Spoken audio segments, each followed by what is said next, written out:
For me, connection is a way leading us to different possibilities.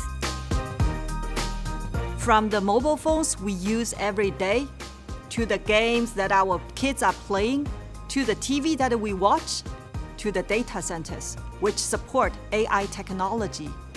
When we look at all the connected world, all the devices we are using, they actually face very similar challenge. The heat inside of these devices builds up, and that long run, it impacts its performance. We can feel it. The device become hot, speed slow down. What I see is DAO plays a crucial role in the devices we use in our daily life. Our solution is thermal management and cooling technology. It dissipates heat much quicker than traditional cooling solutions. DAO solution reduces the energy needed when it's operating. It also cuts CO2 emission and minimizes the water usage compared with conventional cooling systems. I'm originally from Shanghai, China, so I particularly cherish the time that I can connect with my parents, my close friends. They are still in Shanghai. My daughter also, she really misses her grandparents. We use quite a lot our mobile phone, our tablet, have a video call. I feel lucky. We don't feel the distance. We feel always connected here. We are redefining the boundary of what's possible. It's about innovation.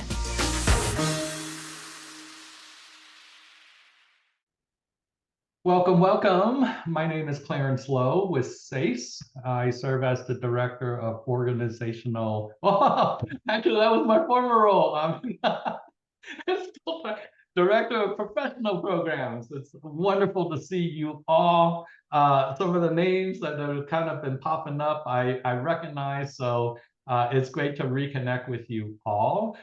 It is the end of May. It is still AAPI Heritage Month. I hope you all had an opportunity, whether it's with your organization or socially within your community, to celebrate that a bit, whether it be food, family, or events. For this month, obviously, we had went ahead with two webinar presentations for you.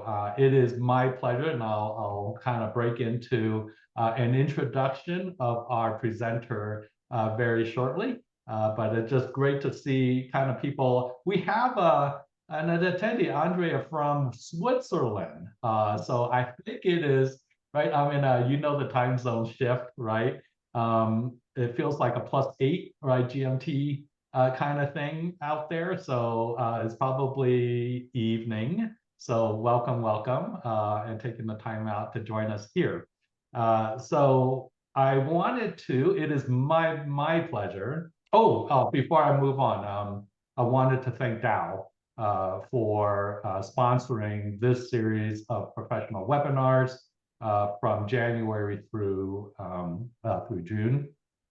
They've been a huge partner with SASE Professional for many years now, so I just wanted to give them a shout out.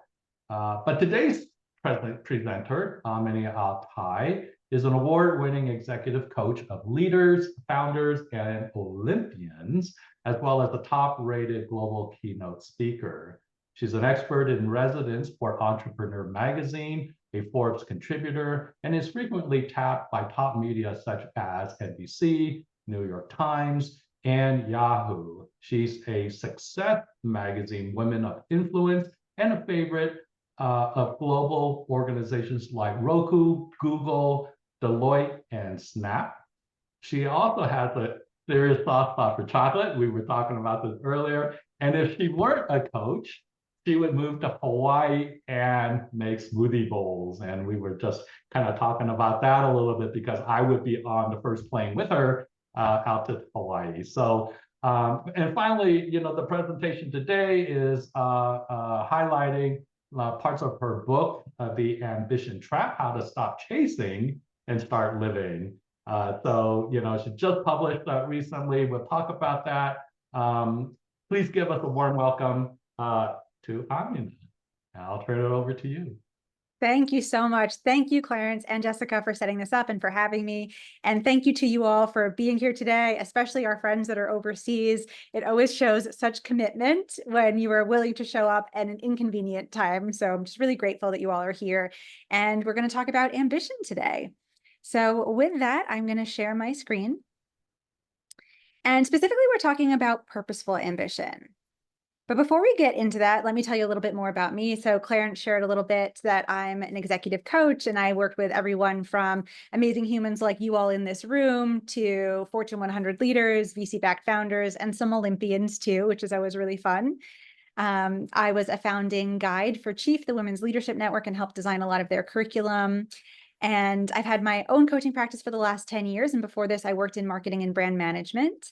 And I pride myself on taking a really holistic approach to coaching because, not everything happens up here. Our bodies are sending us signals too. So I bring in mindfulness techniques, somatics, neuroleadership, and unconscious bias into the work as well. And for the last 3 years, I have been working on my book, The Ambition Trap, which I am very excited to tell you all about today, and some of the core concepts that are inside of that we can all take away and that can support all of us in our careers. And the intent behind all of this is to help us have more of a harmonious relationship with ambition so we can have more sustainable careers too. Oh, with that, I want to share a statistic with you that in 2016, overworking killed 745,000 people around the globe. And that's shocking, right? But so many of us get so close to that and we don't even realize it. So how I actually became an executive coach and how I came to this work on ambition and burnout was 10 years prior to 2016, I was almost one of these people. So I mentioned before, I started my career in marketing and brand management. I am the child of immigrants, and I learned very early on that you should be the first one in, the last one out, the hardest working person in the room, and was deeply boundaryless and codependent, and just wanted to prove my worth in the world of work. And so I did that, and I clocked my 70, 80-hour work weeks. I'm sure many of you in this room have done as well.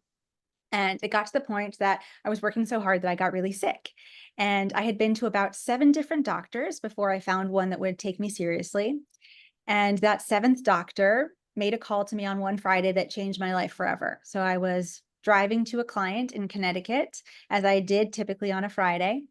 And I get a call from said doctor, and I pick it up and I'm kind of like dismissive and annoyed. I'm like, why is she calling me on a Friday morning? I'm just trying to wrap up the week. What's happening?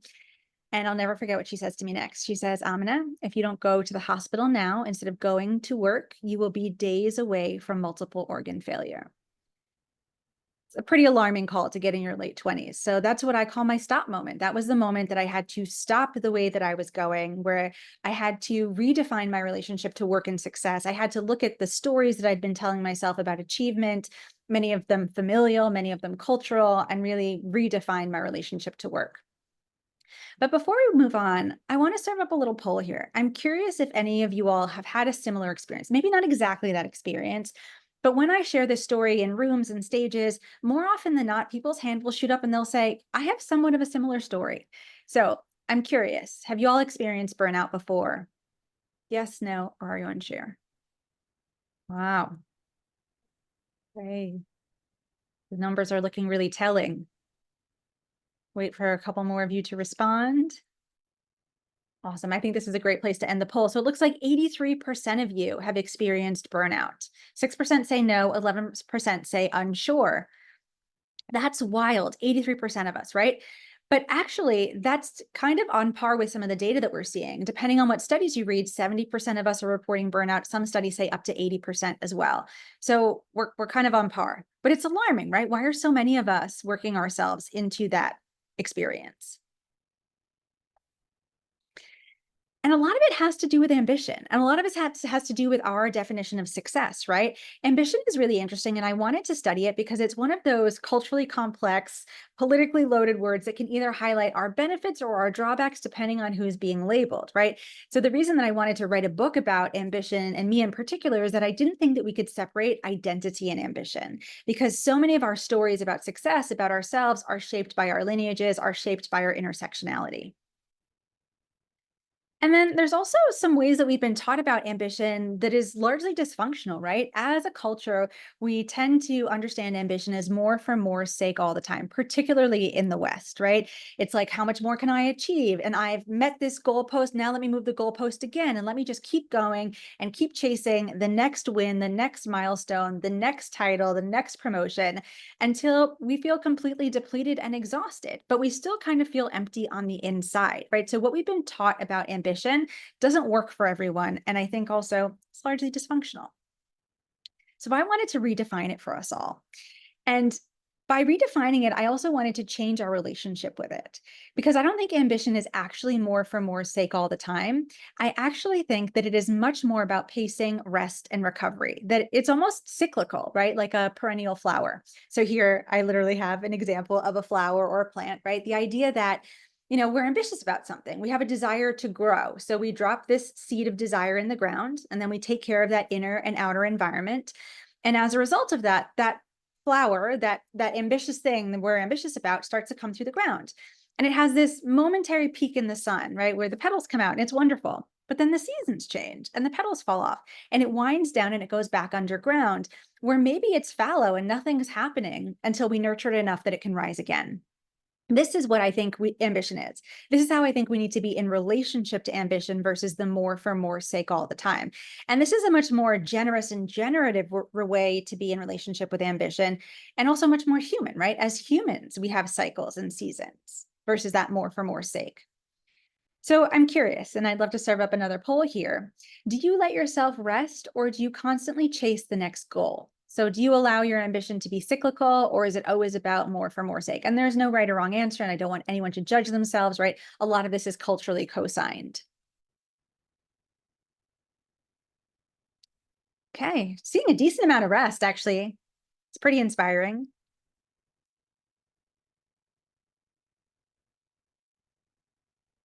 Oh, we're almost 50-50.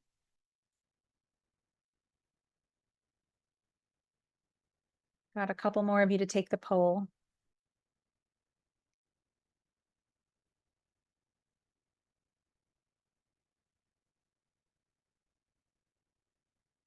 Okay, it looks like our numbers are kind of stalling here, so I think it's a great place to pause. So we see 46% saying rest all the way, 54% saying more goals. I'm always moving the goalpost. Got it. For our friends that are always moving the goalpost, I'd love for you to share in the chat, what about always moving the goalpost feels so compelling for you? Why are we always moving the goalpost versus allowing ourselves to rest? Or what stories do you have around rest that you're not letting yourself take it? I'm curious. I'd love to see in the chat.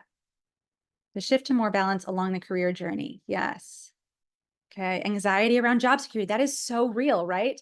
So many of us are motivated in that more for more's sake around financial precarity. And even people that are higher up on the socioeconomic ladder, maybe you're in management positions or directorial positions, even people higher up on those echelons are feeling financial precarity and insecurity, which then motivates us to overwork even more, right? Because we're either worried about losing our jobs or we're rewarded for that overwork. And it becomes really challenging.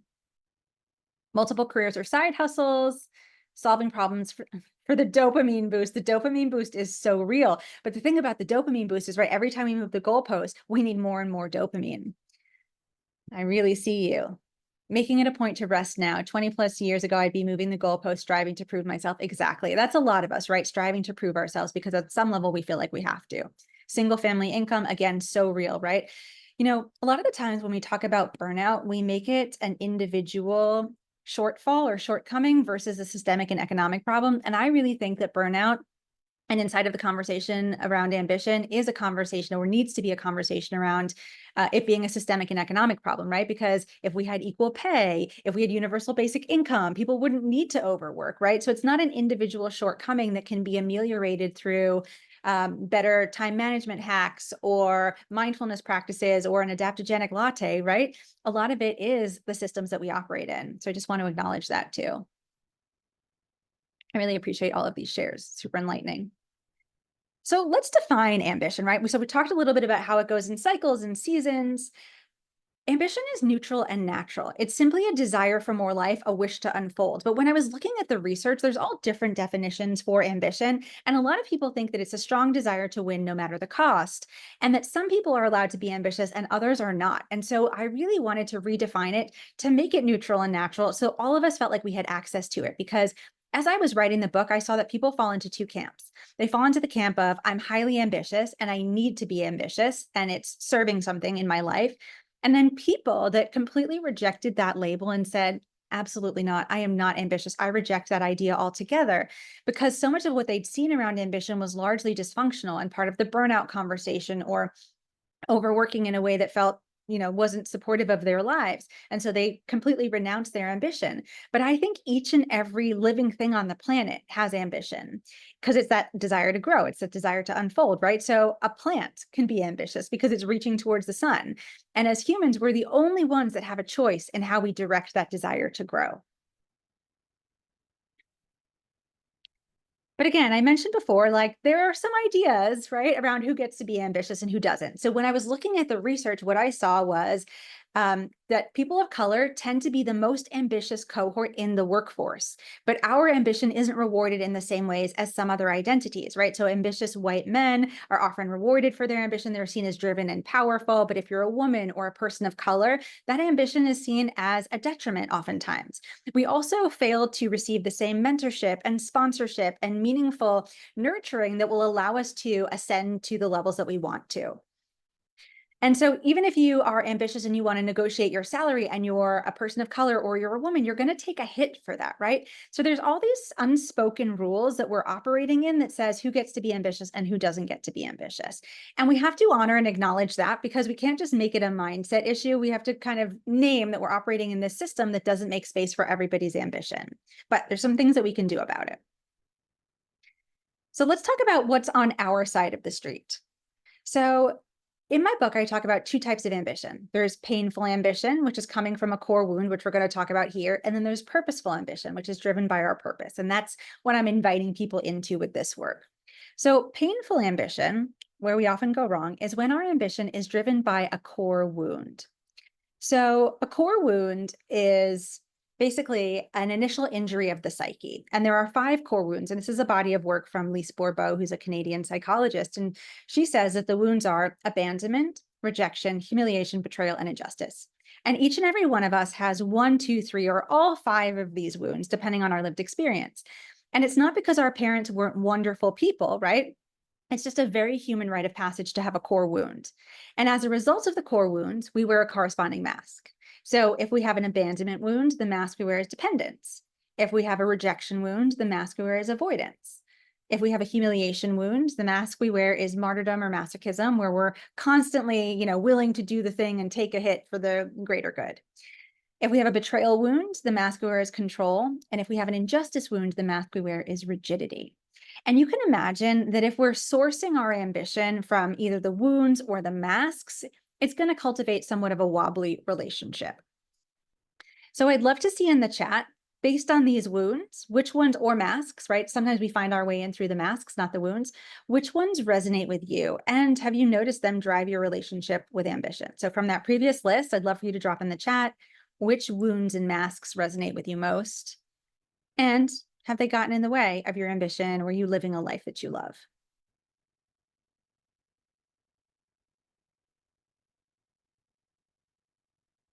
Control resonates strongly, but I can't think of any betrayal in my past. Great. So the betrayal is essentially when either our caregivers didn't live up to our expectations, so we expected them to parent or show up for us in a particular way, and they weren't able to do that. Or we can even have wounds vicariously. So maybe we watched somebody else experience betrayal, and therefore we thought, let me control everything. Or they can also happen on the playground too, right? It doesn't just happen in our homes.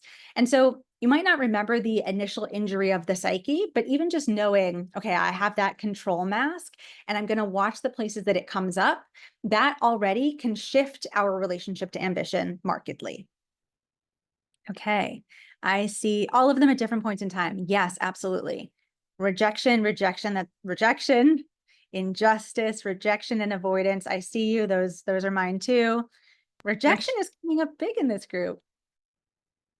Sorry, was somebody going to speak? Okay. Rigidity and avoidance, injustice, control and rigidity, abandonment, rejection, depends on the situation. Abandonment and rejection. When you say avoidance, is that avoidance of people, relationships, or task avoidance? What does that mean? Great question. So those of us with a rejection wound, the way that the avoidance mask shows up is that we may avoid certain situations or people that may bring up that original rejection wound. So where it shows up for a lot of my clients is if there's an opportunity for a promotion or to throw their hat in the ring for something big, something where somebody would have to choose them, they will often avoid that situation for fear of the rejection. So they'd rather stay safe in this comfortable zone than stretch themselves and potentially experience that rejection again. Okay, we post the list. I promise I'll go back to it. Injustice, humiliation, betrayal, rigidity as well, rejection and betrayal, rigidity, injustice. Avoidance resonates so much, but I can't remember being rejected. It's okay if you don't remember the original injury, right? Sometimes we look so hard for the why, and we may not get to the why or know the why. It can be helpful if we do, but it isn't the be all end all. The biggest thing is kind of noticing the wounds and where they show up in our lives and how they might actually create a wobbly relationship with our ambition. Oh, I'd be curious, Raymond, you said, I think the mapping between the wounds and the mask are pretty diverse. I'd be curious to hear what you mean by that. And then if anybody wants to share, and also feel free to jump in and unmute yourself, or you can use the chat as well, where you think the wounds and masks have potentially gotten in the way with your relationship with ambition. And I'll give you an example. So I have a betrayal wound, and so therefore I often wear the control mask. And I think that's a lot of what was happening in my original work experience, where I was trying to control everything, every situation, every person that I worked with, to the point that I was overworking so much and eventually developed 2 autoimmune diseases. And I even watched as I was writing the book, in the book process, really trying to control things that were out of my control. And so it's always something that I'm watching because it can tip me into that overwork in a big way. Yeah, a lot of people are seeing the mask without knowing where the wounds are coming from. Yeah. And I think also it takes some time to sit with them as well. If we're seeing this work for the first time, like if something comes up for you, wonderful. And if it doesn't, I invite you to sit with it, and you may actually, remember something at a later date as well. Yes, having a learning disability and always feeling the need to catch up and do more. Become too rigid and move too quickly, destroyed some relationships with ex-partners. I've learned to slow down though now, and I'm more at peace and letting go of the idea of controlling all aspects of my life. Yes, me and you both, Tony. Okay. So those are the core wounds, right? Those core wounds, when our ambition is coming from that place, it can tip us into painful ambition. So now I'm going to share a little bit about painful versus purposeful ambition and what those look like.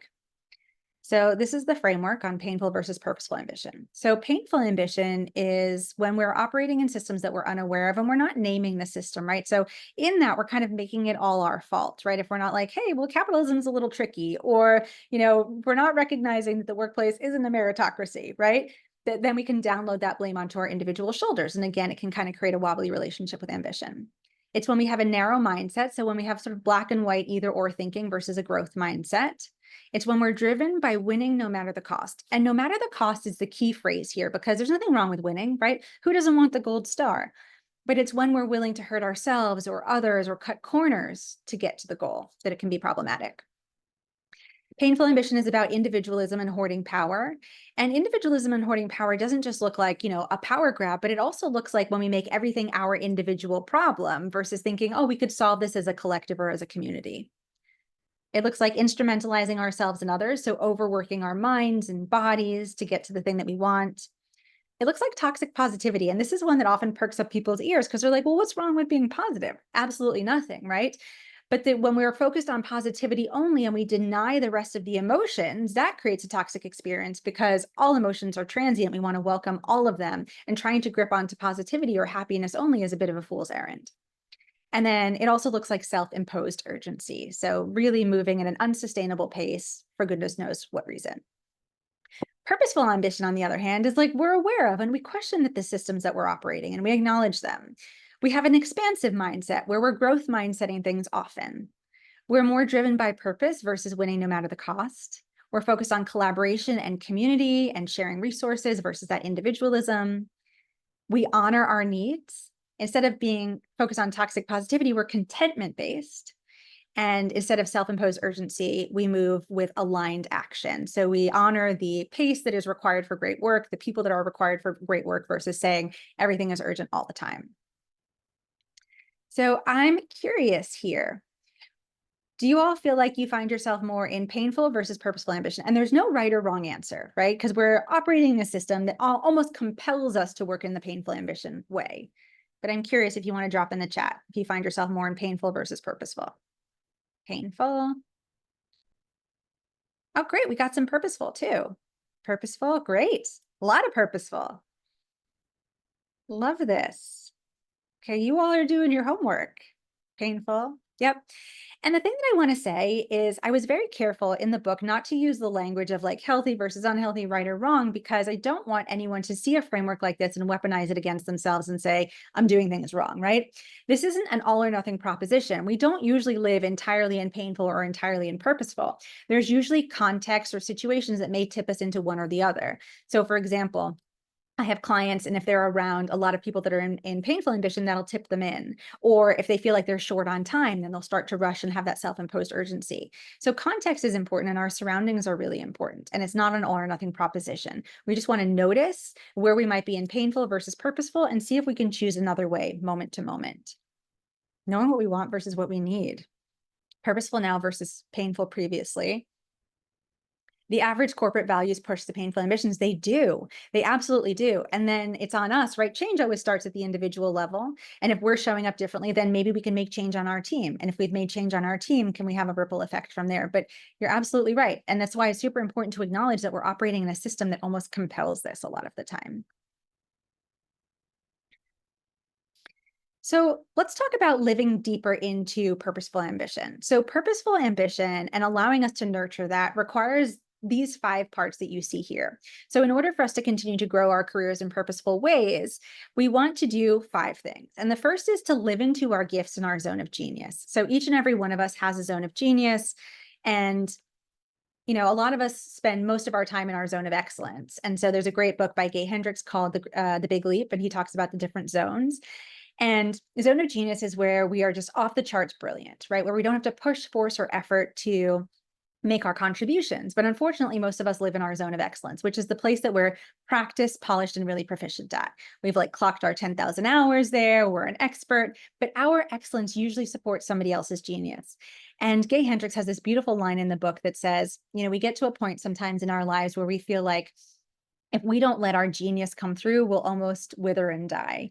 And so there will come a tipping point in our careers where we feel like we really need to get on the court with that genius. And it starts with just 10 minutes a day, right? Because it can feel like a form of privilege of, I work inside of this organization. I don't know if I can actually pivot into my genius all the way. But we can start with just 10 minutes a day. Then the next piece that we want to look at when it comes to having purposeful careers, this is kind of a litmus test for us, right? The next thing we want to ask ourselves, is it connected to the impact that I want to have, whether that's on family, community, or the greater good? You get to decide how big the impact is, how far reaching it is. But this is sort of the check mark.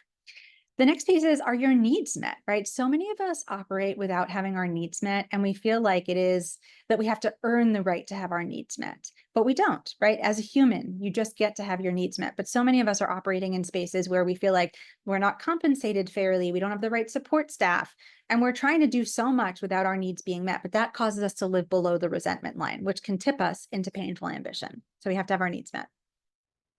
The next piece is contentment, right? So when it comes to living more into that purposeful ambition and having a purposeful career, contentment is so important. And I chose this word so carefully. In the West, we're obsessed with the notion of happiness. And in Eastern traditions, contentment is throughout most of the literature. And a lot of the times, the word contentment translates directly to knowledge of enough or unconditional wholeness. And I think that that's such a beautiful way for us to think about things, because happiness is an emotion, like we were talking about positivity, and therefore it's transient. So the idea of like trying to be happy in our careers is a fool's errand, because we're trying to grip onto something that is always moving, right? So we want to welcome contentment, which says, inside I have this knowledge of enough, this unconditional wholeness. So whatever is happening outside, I know that I'll be okay. So we want to ask ourselves, whatever opportunities are coming our way, whatever situation that we're in, and we're asking ourselves if it's purposeful, we want to check in and say, does this help me cultivate a sense of contentment? And then the last piece is we need to be values aligned, because those of us that are experiencing burnout or have experienced burnout in the past, a lot of the times it's because there's values misalignment. We're not feeling aligned in the spaces that we're laboring in, and therefore it just feels like constant friction all the time. Like we're constantly pushing a boulder up a hill, right? Or fighting our own sense of values, and we won't find contentment in that. So I want to pause this here. Last poll of the day. Which parts of this 5-part framework need bolstering for you in order for you to feel more of that purposeful ambition? So is it contentment? Is it needs? Is it gifts? Is it impact? Is it values? Okay. Looks like we're getting some early winners, but the numbers are changing quickly. Contentment's coming up a lot. Impact's coming up a lot. I'm happy to see that a lot of you feel like needs, gifts, and values are met, though. Okay, we've got about half participants in. So if you haven't locked in your vote yet, please do.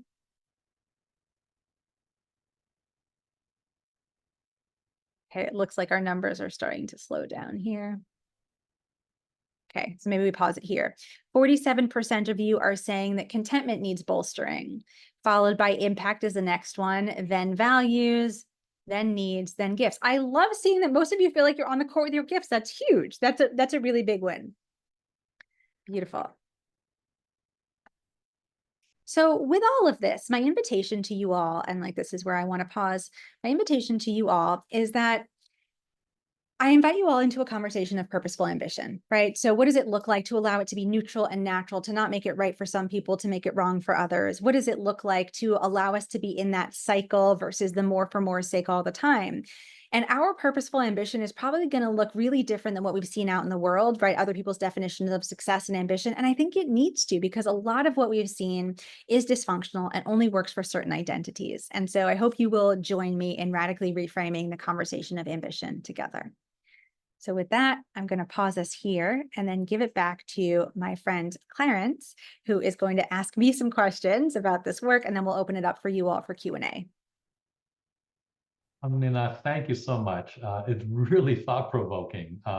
There's like, oh my gosh, I think I need to sit on this and digest it a little bit further, right? Because I think for many of us, myself included, being able to frame this, like the burnout piece, right? And I actually put in into chat here, maybe we could start with that.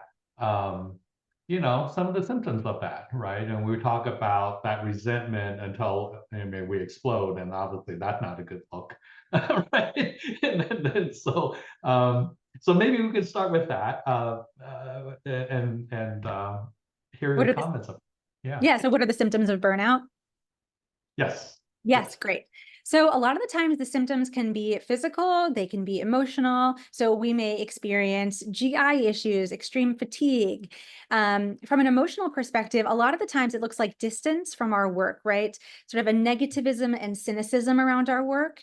Maybe we have a harder time getting started, or once we're there, we have a really hard time immersing ourselves in the work. Things that we used to love, we don't feel that same passion and draw to. And even noticing that we may feel distance or have less patience for our colleagues, coworkers, and other constituents. All of those things are indications that maybe we're not having our needs met in a way that we feel nourished enough to show up whole and full for our work, and that we might be tipping into burnout. How will we be empowered? And when I listen to that, right, I think one of my symptoms is my brain doesn't turn off at night, right? I'm just constantly thinking, right? And so obviously that manifests in, poor performance, like my blood pressure. Like there used to be a client in another life who would just trigger me, right? And my blood pressure would just go through the roof, right?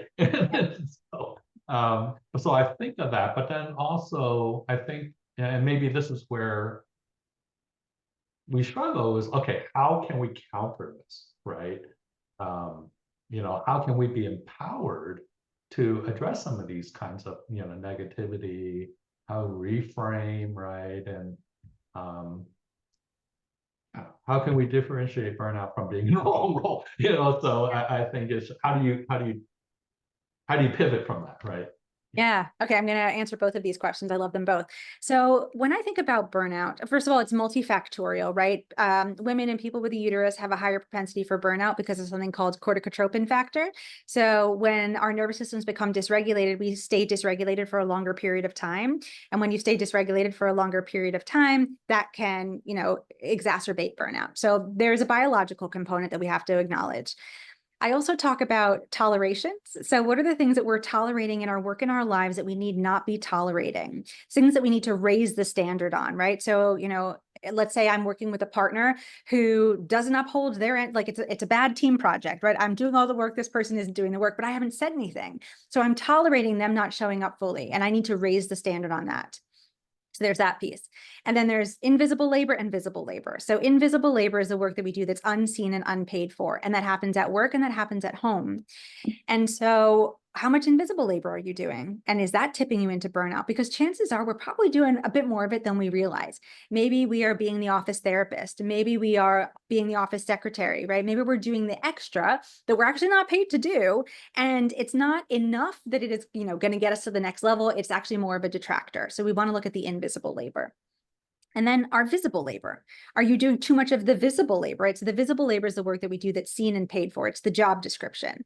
But are you doing 150% as opposed to 100%? And there's diminishing returns at a certain point. So you want to look at where those diminishing returns are and see if you can pull back and sort of, set some boundaries and manage the trade-offs with your manager, let's say. And okay, so there's visible labor, invisible labor, biology, and toleration. So that's all four of the pieces in terms of the burnout framework.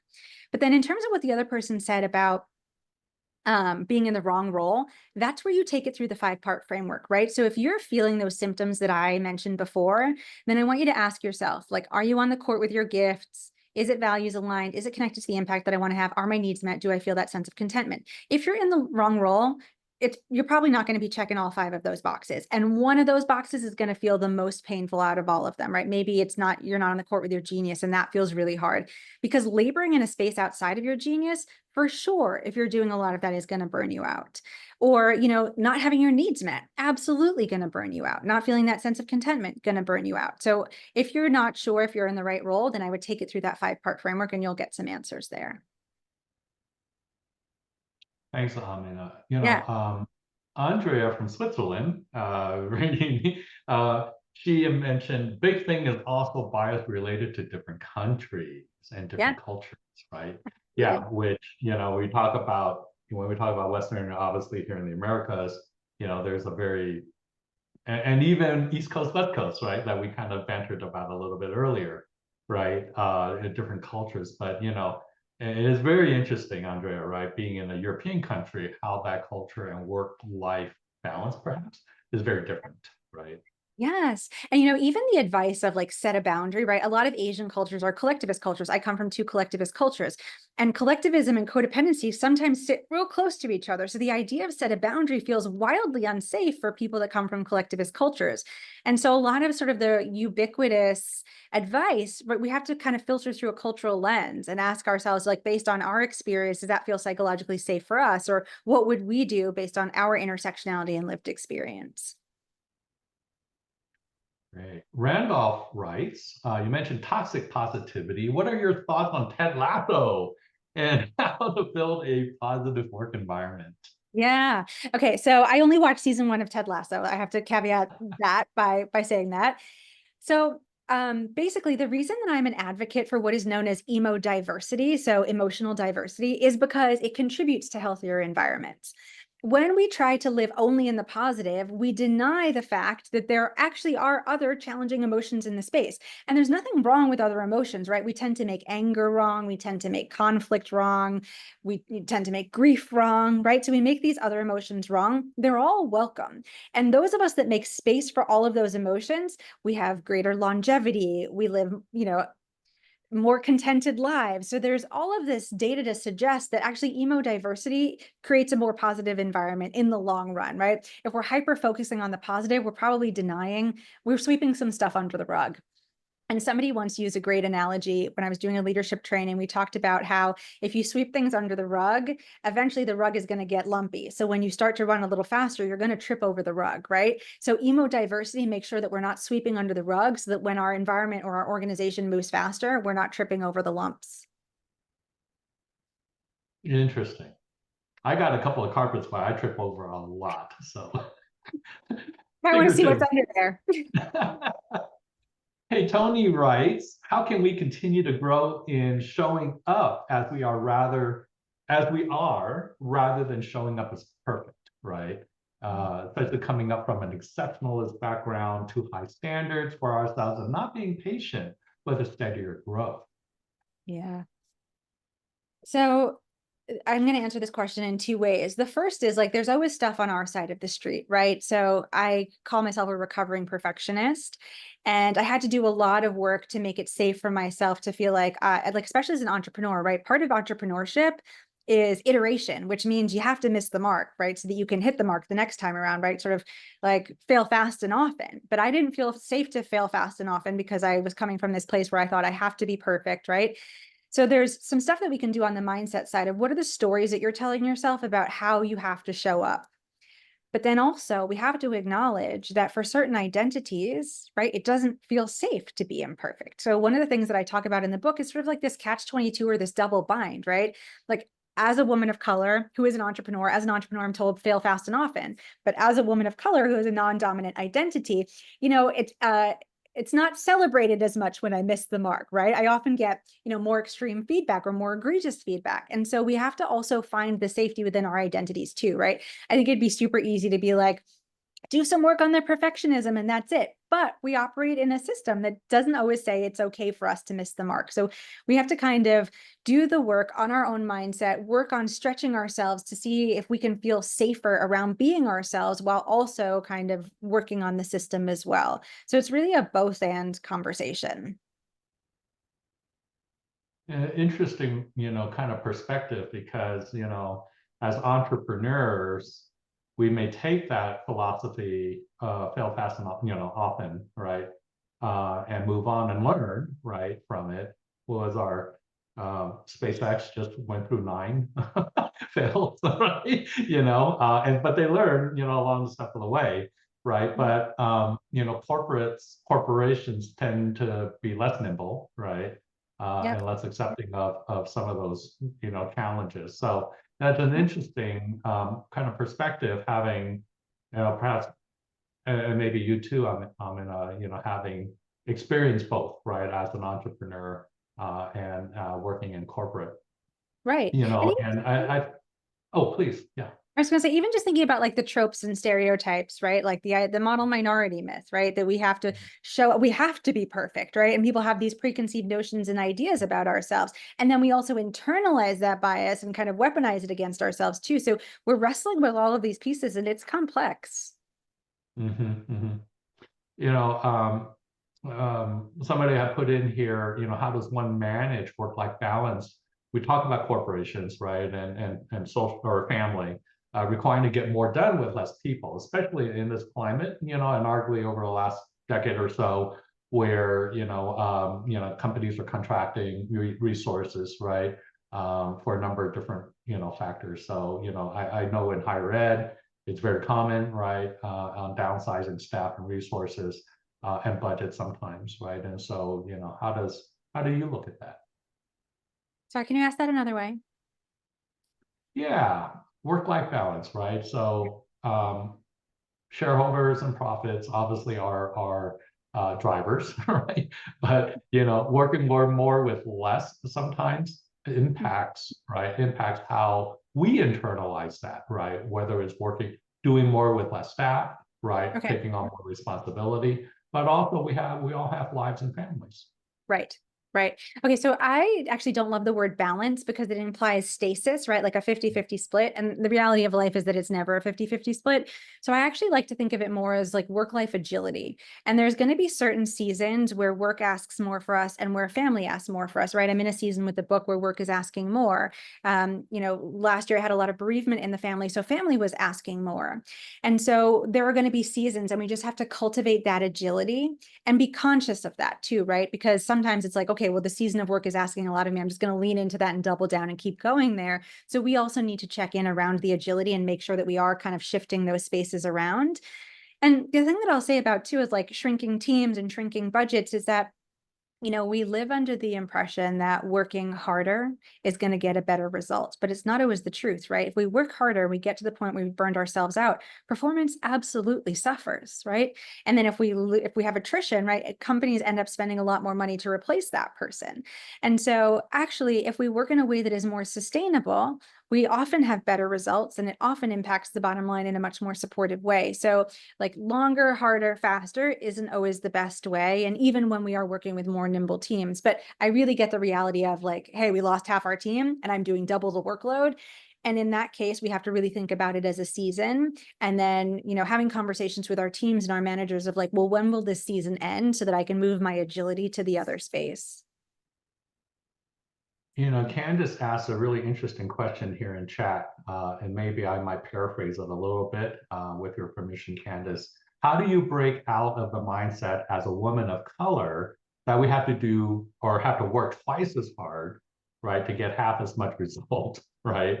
And certainly, I talked about the Women's Leadership Conference and we addressed a little bit of that, but yeah, I'd love to hear from you, Anna, Yeah. about that. Yeah. Yeah, as I mentioned in the beginning of the conversation, right?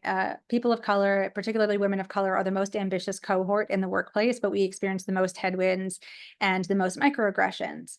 And so I'm going to answer this question kind of the same way I've answered other questions is I really felt that way, right? I felt deeply, and my clients this way too, of like, as a person of color, as a woman of color, I have to be the hardest working person in the room. I have to work the longer hours to show people that I'm worthy.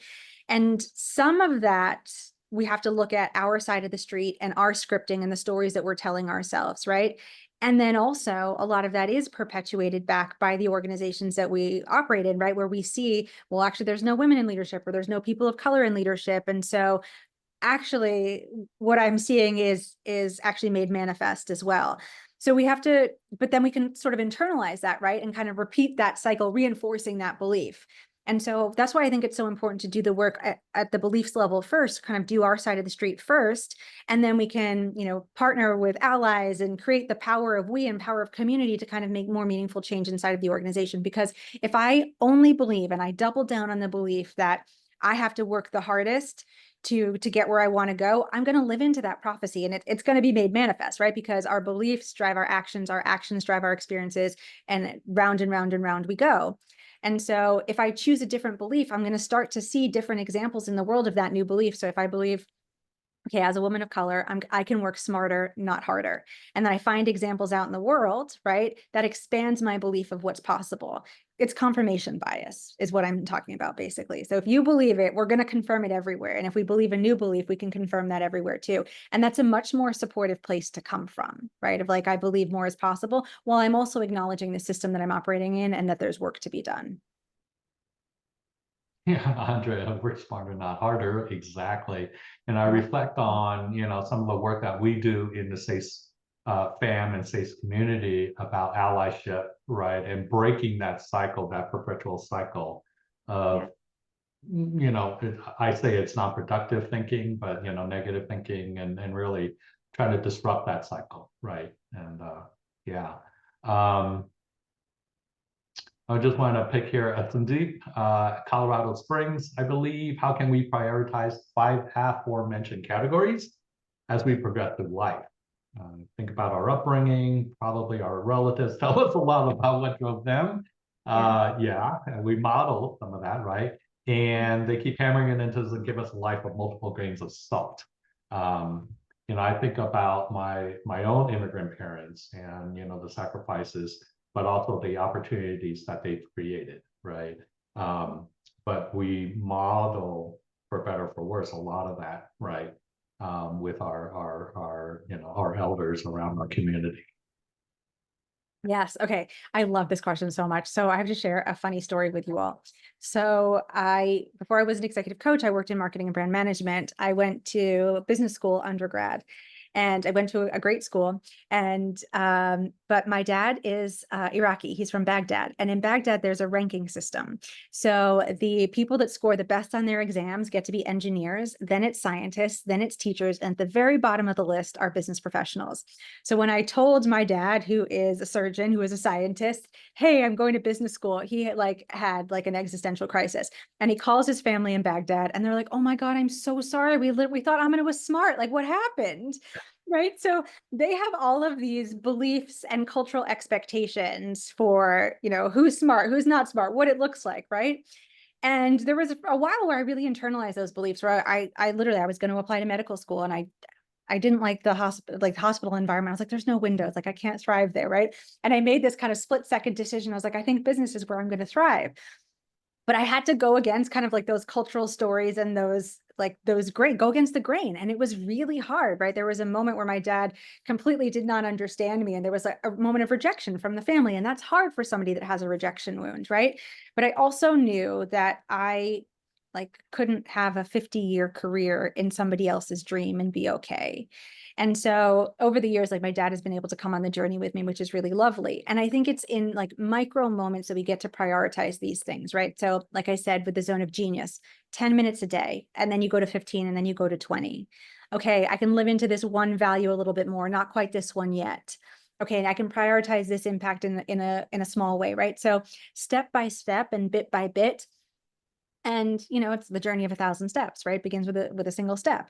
And over the course of a year, if we make 1-degree changes every single day, we'll live in a wildly different world. But if those people have been on the journey with you, it's not going to feel so abrupt. It's not going to feel so disconnected from the family, from the lineage, and what they had hoped for you.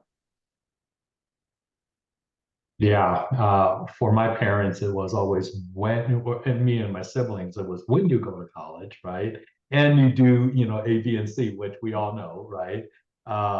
Not if you go to college, right? Right. And so, yeah, it was when. And so we carry, I think particularly within our Asian cultures, that there's a lot of resonance, right?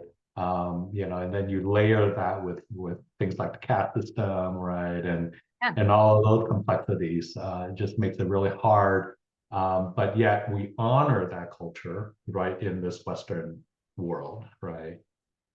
And we succeed, regardless, despite the challenges, right? So I want to take time. I know we're coming up at the top of the hour. If there are maybe one or two more questions, I wanted to come back to this one. Any tips when you start feeling burnout? What are your go-to actions, right? We talk about trying to mitigate some of these. Certainly that recognition that you're, burning out, but what are some of these places or tips that you may have for this group? Yeah. I love this question. It's really interesting because with my clients, what I notice is it's not like the moment of super hard work that leads to burnout. So let's say they're a tax accountant and they're in busy season. It's not busy season that burns them out. It's that they forget to adjust their pace after busy season. They keep living into busy season. And, as I talked about with ambition, everything is a cycle, right? So for different cycles, we have different needs and different inputs. And so if it is a busy season and you're revving really high, what are the things that you need to do to take care of yourself to stay revving at that level for that season? So do you need to set better boundaries around sleep? Do you need some mindfulness practices? If you have the privilege of moving your body, can you bring that in? Are you eating in a way that supports your body? Are you diminishing other things that are stressful in your life so that you can really show up for this one thing? So thinking about that season. And then after that busy season, right? Are you taking the moment to recover? So many of us don't take the moment to recover, but we're in working is an endurance race, right? It is like running an ultra marathon for our lives. And you have to take the time to go to the water table and eat the banana, right? It's we can't just keep running. We weren't designed to be in perpetual motion. And so really, I think one of the biggest things is allowing yourself to have those kind of come down, slow down periods and being really intentional about them. So one thing that I do with a lot of my clients is we'll look at their calendar for the year. And for the most part, they have a sense of their busier seasons. They can, brand planning you do years in advance, right? So you kind of have an idea of which season is going to be the most demanding of you. And so, thinking about what boundaries you need to set in those seasons, and then when are you going to put your time off, and when are you going to allow the time on your calendar to kind of replenish and fill back up, so that when the next busy season rolls around, you're kind of set up well for that. Yeah, I think a recover self-care, really creating space, intentionally creating space for yourself, right? Super intentionally. And also community Yeah. care is really important too. We talk about so much self-care, right? But again, for collectivist cultures, community care is a really big deal. So are you making time to spend with your community? Are you letting them pour into you in your busier seasons? Really thinking about community care as well. Yeah, no, I appreciate that. Really appreciate that, particularly for this month, no less, right? Hey, Jessica, would you go ahead and put up the survey link for folks? We have a limited number of copies of Amina's book, The Ambition Trap, that we would love to give out to participants who fill out the survey. Like I said, not everybody's getting one, but we should probably also fill out or put in the chat link if you want to purchase one, where to go. You can probably find it right at the Amazon store as well, would be my guess too. Yes, you can find it everywhere you buy books. Awesome, awesome. So poll is up. Yeah, please go ahead and take that. And then I think at the end, there may be a place where you can enter a mailing address, if I stand corrected, if I'm correct, right, Jessica, to do that. And I really wanted to thank you. It was really, oh my God, I think I need to spend time reading, going through some of the book as well, because I think we can all benefit from it. So I wanted to thank you. I wanted to thank this group. We had 229 strong, which is amazing. So thank you for carving out time today for this webinar.